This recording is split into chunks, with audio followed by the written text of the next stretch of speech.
Her Final Walk, by Norma King.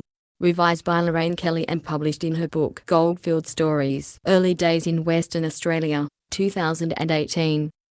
It was Christmas morning 1915, and a little old lady dressed in a tweed suit was sitting on a seat at the Kalgoorlie railway station.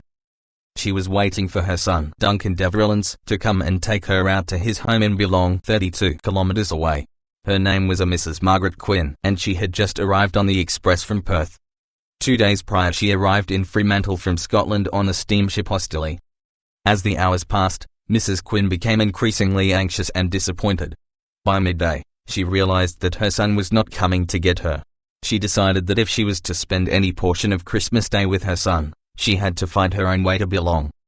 In the meantime, her son was enjoying a quiet Christmas with friends, unaware that he was only 32 kilometres from his waiting mother. He did not know that she had left Scotland, let alone arrived in Australia. There had been some correspondence between them several months earlier, but nothing definite had been arranged. He had warned her to be sure to let him know when she intended making the journey. He had also explained that it was only a small mining town that was some distance from Kalgoorlie. Geelong had been a fair-sized mining town in its heyday at the turn of the century. The main mine, Queen Margaret, had ceased company mining in 1908 and the town was in decline. With many men fighting in the Great War, the town was quieter than ever. Her son was the local school teacher.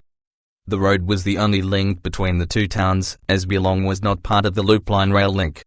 On the Kalgoorlie platform, Mrs. Quinn made inquiries about travelling to Geelong. She was told that a coach would be going out there on the following Tuesday, 3 days away. They advised her to take a room and communicate with her son. She apparently booked a room but did not use it. She considered going by taxi, but on learning that the fare was £2.10, she decided to walk even though she had £6 concealed in her jacket.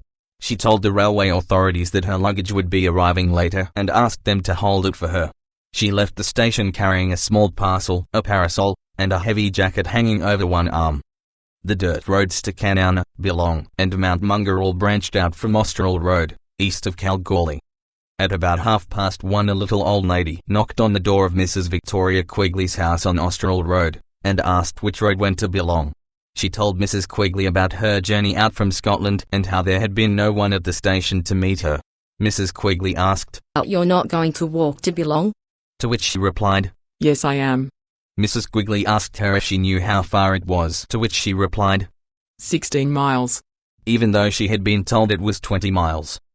The local woman tried to dissuade her from attempting the long walk, as it was over 100 degrees, but Mrs. Quinn insisted that the taxi fare was too expensive and she must get there today. Harold Jackson, a clerk employed by the Chamber of Mines, was feeling unwell, so was resting on a bed on the neighbouring front veranda. He overheard the conversation between the two women. Mrs. Jackson watched her from her gate, surprised to see an elderly lady in heavy clothing walk past all the houses in town. Due to the heat and her inappropriate clothing, Harold became concerned about the lone walker. Despite his illness, he got on his motorbike and found her 2 kilometres down the road. The young man tried to persuade her to return to town as it was a sweltering day and there were no houses or water near the track. She advised him that the taxi fare was too expensive and she couldn't wait 3 days for the coach. She was determined to continue as she wanted to see her son for Christmas. He could not convince her of the danger, so he warned her to stay on the road. He consoled himself with the thought that some vehicle would soon come along and give her a lift, as there was generally traffic on the road. However, no vehicles came as it was Christmas afternoon. 3 days later, on Tuesday morning, Mounted Constable Duggan was on patrol on Austral Road when he was stopped by Mrs. King, who also lived on Austral Road. She told him about Mrs. Quinn and her concerns about her. She asked the constable if he could check whether the old lady had made it to her son's house safely. The policeman telephoned Duncan Devlins and was informed that he had not seen his mother. Ironically, he had only just received a letter from a friend in Scotland a few minutes earlier, advising him that his mother had left Scotland on the 17th November. Mr. Devlins and several of his friends began the search from the Geelong end of the road, while Constable Duggan and 2 Aboriginal trackers started searching for the old lady's tracks leading out from Kalgoorlie. They discovered the tracks about 6 kilometres from town, but they disappeared. The trackers thought she may have been given a lift. As there was no evidence of this, they continued the search the next day. The tracks were picked up again 2 kilometres further on and showed that she had left the road and begun heading north. That day and the next were spent searching for and following tracks. By New Year's Eve, the men were following signs of an erratic course made by a terrified, confused and exhausted woman. On New Year's Day, the police, trackers, her son and others in the volunteer search party assembled at the point they had finished at the previous night. The area was flat, rough ironstone country. At night, the lights from the mines on the Golden Mile would have been clearly visible to anyone standing there. The men carefully kept behind the trackers, so their footprints would not interfere with the problematic trail they were following through dried grass with stony patches. When they were about 16 kilometers from Kalgoorlie and nearly 6 kilometers northeast of the Bulong Road, a tracker named Jackie said, "She's getting tired," and 10 meters away they found her body. It was a week after she set off on her walk to Bulong, when her body was found lying underneath a shrub beside an old bush track.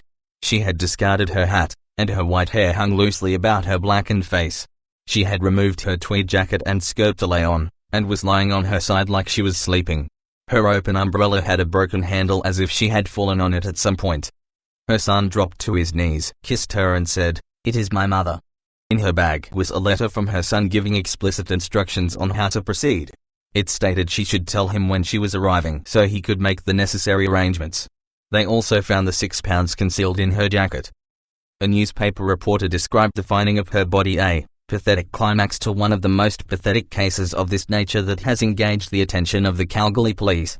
At the inquest, the coroner brought in a verdict of accidental death and said, she evidently did not know the nature of the death trap she was walking into. In those few words, he summed up the sad story of a woman who came from a small, well-populated country who had no concept of the isolation, vastness and danger of the Australian bush. If you enjoyed this podcast, please subscribe. You can like Goldfield Stories on Facebook or subscribe to the website blog at goldfieldstories.com. Thank you.